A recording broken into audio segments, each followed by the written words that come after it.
Didier Auriol au Rallye Monte-Carlo, c'est déjà un événement en soi. Auriol, avec un nouvel associé, le revenant Jean-Marc Andrier, ajoute à la surprise. Et Auriol au volant d'une Ford, c'est encore une nouveauté de plus. En fait, fidèle à l'épreuve monégasque, Ford de France ne voulait pas laisser passer l'occasion.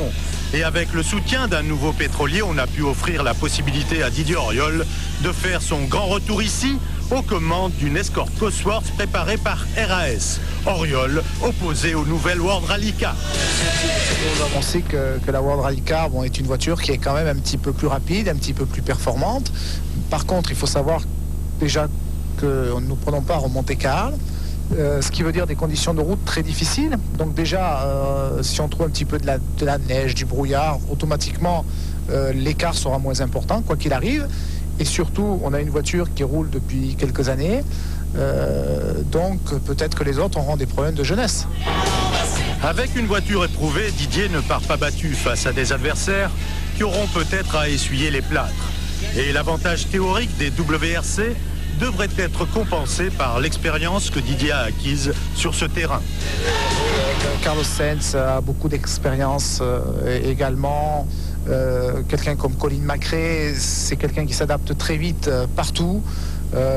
Donc ça ne sera pas facile de toute façon. C'est votre tiercé, ça, Sainz, McRae, Auriol?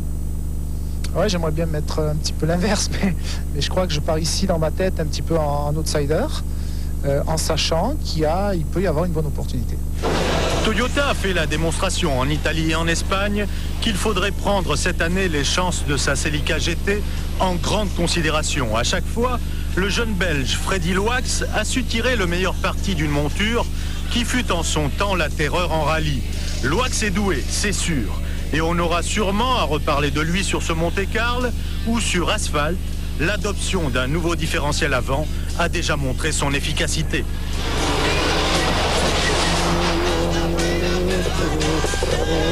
Nouvelle donne pour Subaru avec sa World Rally Car. Une voiture dont l'agressivité n'est pas que visuelle. La Subaru est en effet la plus impressionnante des voitures de la nouvelle génération. Partant du principe qu'on ne change pas une équipe qui gagne, David Richards mise sur le tandem Liatti-McRae. Associé à Fabrizia Pons, l'Italien grand spécialiste de l'asphalte peut tirer son épingle du jeu sur terrain sec. Quant à Colin McRae, on sait qu'il est capable du meilleur comme du pire. Mais son talent peut s'exprimer à fond sur tous les types de terrain, pour peu qu'il reste sage.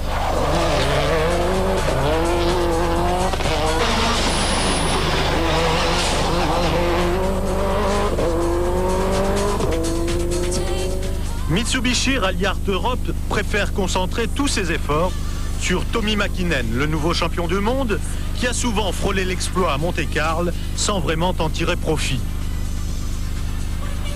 C'est pourtant l'épreuve qu'il aimerait le plus inscrire à son palmarès. Cette fois, sera-t-elle la bonne?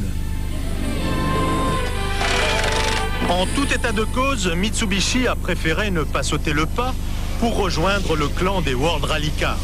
Chez Mitsu, on reste ainsi fidèle à la Gruppa, dont l'efficacité n'est plus à démontrer. Même si elle subit ici une 4e évolution.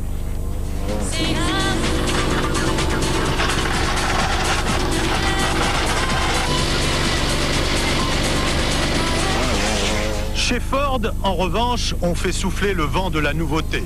Schwartz rejoint Carlos Sainz, alors que Luis Moya se révèle un guide fort précieux pour Denis Giraudet. Premier tour de roue pour Armin Schwartz avec la toute nouvelle Escort WRC.